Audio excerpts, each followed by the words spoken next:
Alright, it's gonna be one of those days. EasySMX company I've covered many times on the channel, and they just brought their D10 controller, which I consider to be a successor to a very successful controller that they had, the EasySMX X10. There are some key changes, and this is clearly the second model of their new line. EasySMX really has this pattern: original controller that started with X, the telescopic controllers that starts with M, and now you have the controllers that comes with a dock that starts with D. This was sent for review. It has no impact on my opinions, no money changed hands, and they see the video at the same time as everybody else. Let's open it. Some specs. TMR, big upgrade for EasySMX here. We have the dock, trigger lock as well, and mecha tactile buttons. And in the back, more specs.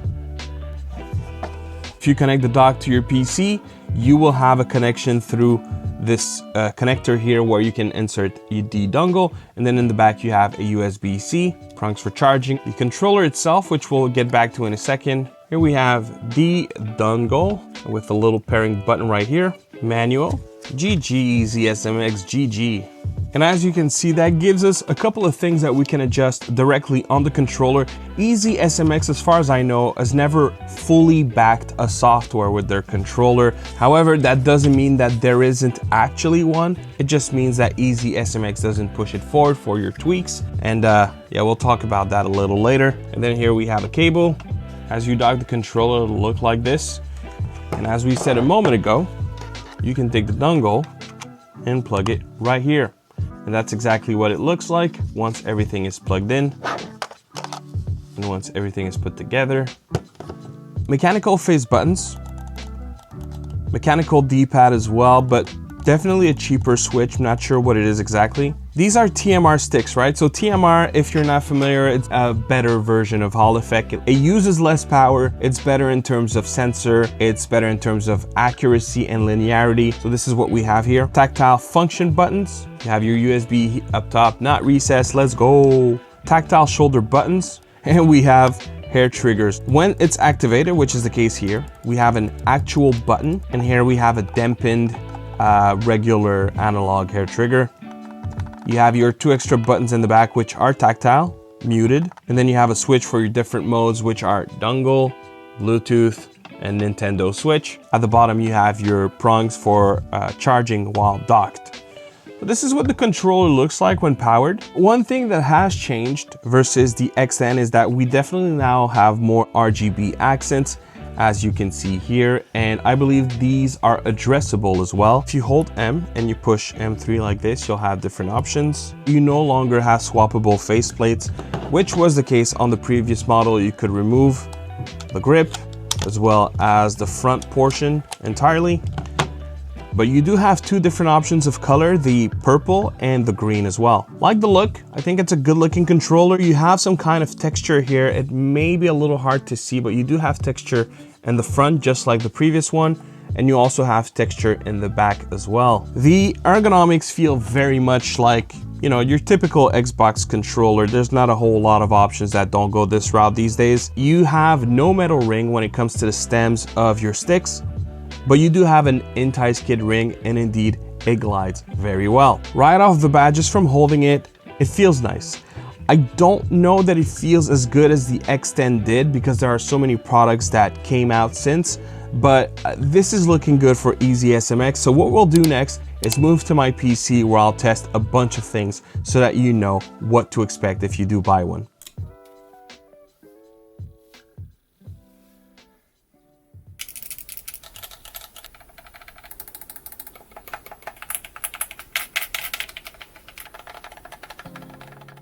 Off we go, another day, another string of tests, and stick tremor actually was perceivable, but it has no impact at the root level of the stick, so not to worry. But if you look at axis 2 and 3, you'll see that it shakes a little bit. There is algorithm at play, and we have no stick snapback and no axis snapping either. For circle error, there are no shortcuts to rotate between raw and corrected, so we only have corrected at 1.3%. There is pretty much 0 inner dead zone, 0 gap dead zone, but there is just a smidge of outer dead zone.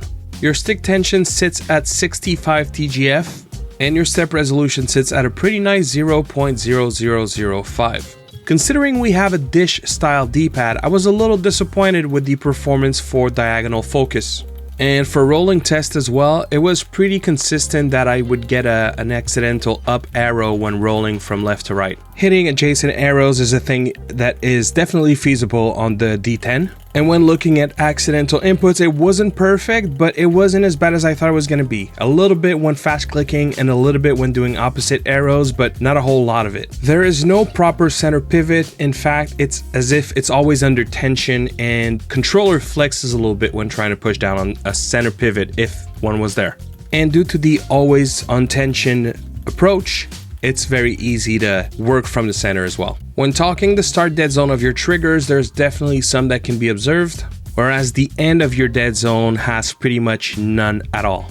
Dampening is definitely present only when your hair trigger is off, but when it is on, no software corrected, you get an actual physical button.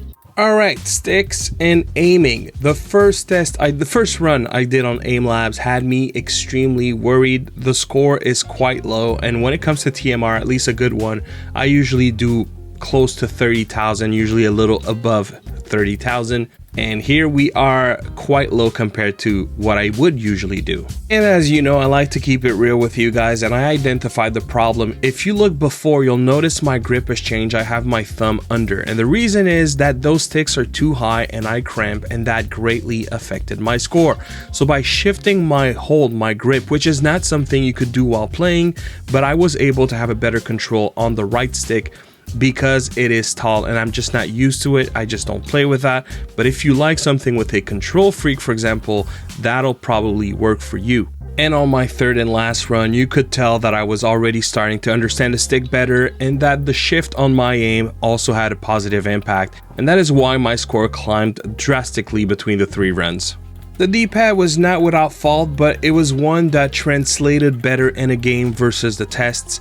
And when clocking Ducans and Shoryukens, it pretty much was going with a couple of misfires or misinputs. Probably the thing that was worse was not jumping on the diagonals. That was probably the hardest thing when talking fighting game in general. And so Celeste was not the best on this controller, but it was not bad either. The comfort is nice, dish style, I personally like them. It was responsive, it was just those misinputs when I was not getting the direction that I was trying to get. That was the only issue. Everything else was fine. Run was particularly pleasant. Usually I do 5 runs and I take whatever is the best. That was my second run, and pretty much each and every run after it was just as good, like making a lot of those little precision shots and good timings. So that was really good when it comes to timing and just precision. And when looking at racing with Pocket Card, there weren't any glaringly obvious issues, but the one thing I noticed is the triggers have a short travel, so it's a little harder to be very precise in terms of your increments. That may be something you want to consider, especially if you do a lot of racing games competitively. That could turn out to be a problem. When talking polling rate, it was pretty much X input that dominated both cable and dongle. You do have different modes, which are not necessarily all available on every different types of connections, but one pleasant surprise was definitely the switch mode when looking specifically at Bluetooth. Latency was nothing to write home about, not great, not terrible either, with 26 milliseconds for sticks and 27 milliseconds for buttons. When connecting to the Switch, it connected really quickly, and it can also wake up your Switch. The gyro felt a little oversensitive, but it's there, and it has no amiibo reading, no HD rumble. It worked on the Steam Deck, and it has this same awkward spoofing that we saw in another controller recently, where it says PS4 controller, but it's definitely following the X input protocol.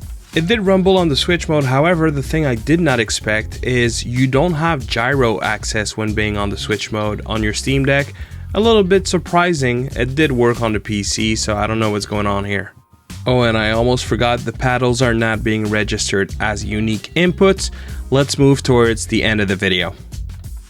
And so, the EasySMX D10. I wasn't sure when I took it out of the box, but using it, EasySMX is back, and that's such a great news. I'm happy to hear that. As you've seen in my aiming test, this is clearly not the controller for me.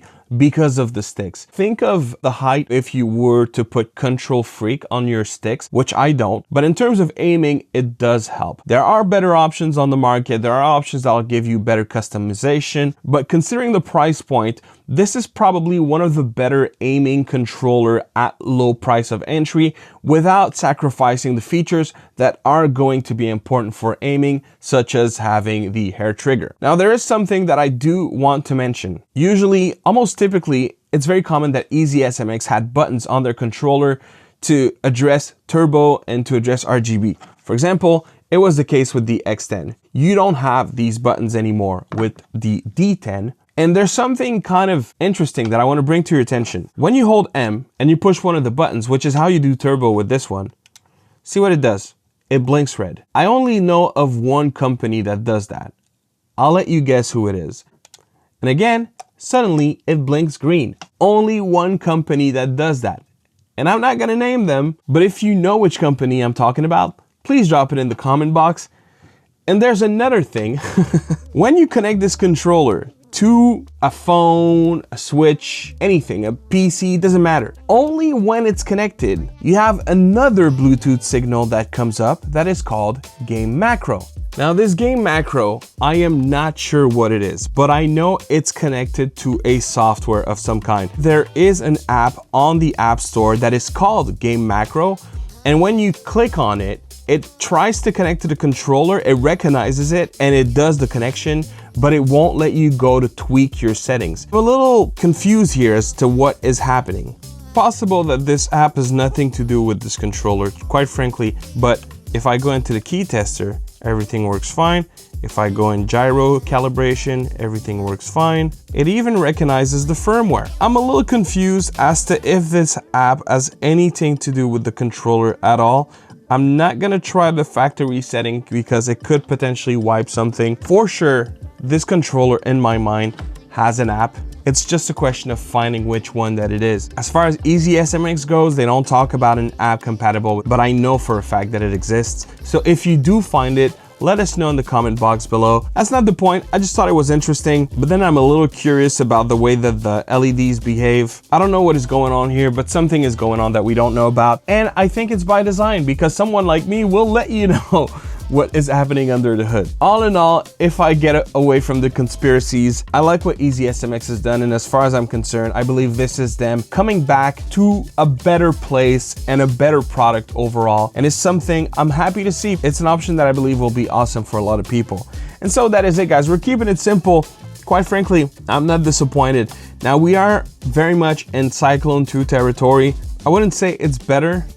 I wouldn't necessarily say that it's that much worse. Really, the one thing that makes it hard for me are the sticks. They're just too high, but that could work for you. To me, I just crammed too fast. But one thing where this shines that the Cyclone 2 doesn't is having X input over Bluetooth, which I understand why the Cyclone 2 doesn't, but that's why I do wonder at times if there is a relationship happening here behind closed doors. And even like the stripe of RGB, this is good looking RGB. This is a great implementation. And I know someone that's very good at RGB. Look, you know what? I'm probably crazy here. Don't mind me. Thank you very much for clicking and watching the video. As always, if you enjoyed, please consider hitting the like, and to not miss any future content, to subscribe on the channel. I'm Clef, and I'll see you on the next one. Peace.